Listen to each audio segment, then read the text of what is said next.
Ces hommes en bleu sont d'une manière ou d'une autre au service de la nation selon leur dire. Eux, ce sont les conducteurs de motos communément appelés Zémidians dans la ville capitale du Bénin, Porto Novo.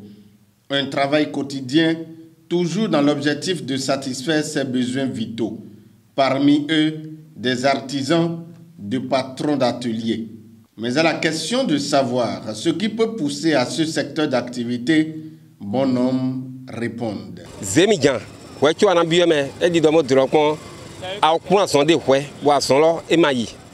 plupart des Zémidians ont un métier.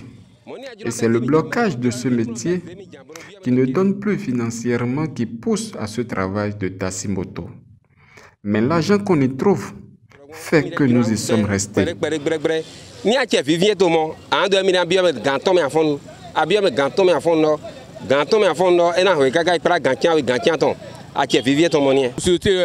société qui aide aussi le pays. Quand ton métier n'avance pas, avec le travail de Zém, tu peux facilement arriver à nourrir ta famille. Moi, par exemple, j'étais un commerçant.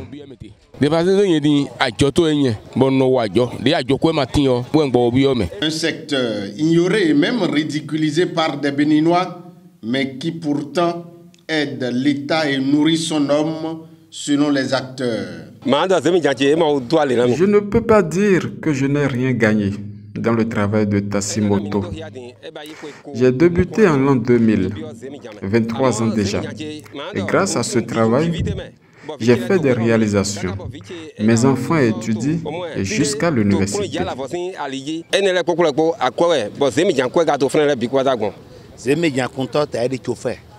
Le Zémidian est comme le chauffeur. Ceux qui sont conscients et n'investissent pas dans les femmes du dehors réalisent. Je connais un Zémidian qui a investi sur ses enfants qui, aujourd'hui, un parmi eux est devenu un douanier. Selon ces Zémidians, des difficultés ils en rencontrent tous les jours, notamment les promesses non tenues par les autorités communales et celles policières.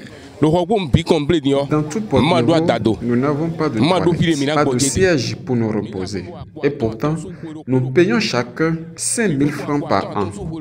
En plus, on nous arrête partout.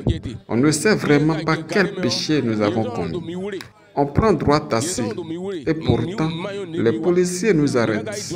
Les policiers ne nous donnent pas la paix. Les policiers les dérangent trop. On saisit leur moto à tout moment. Et ils sont considérés comme des étrangers chez eux. Quand nous demandons ce qui ne va pas, on nous dit que ce sont les responsables qui se partagent les sous. Et c'est pourquoi personne n'ose en parler. Il faut que l'État nous sauve.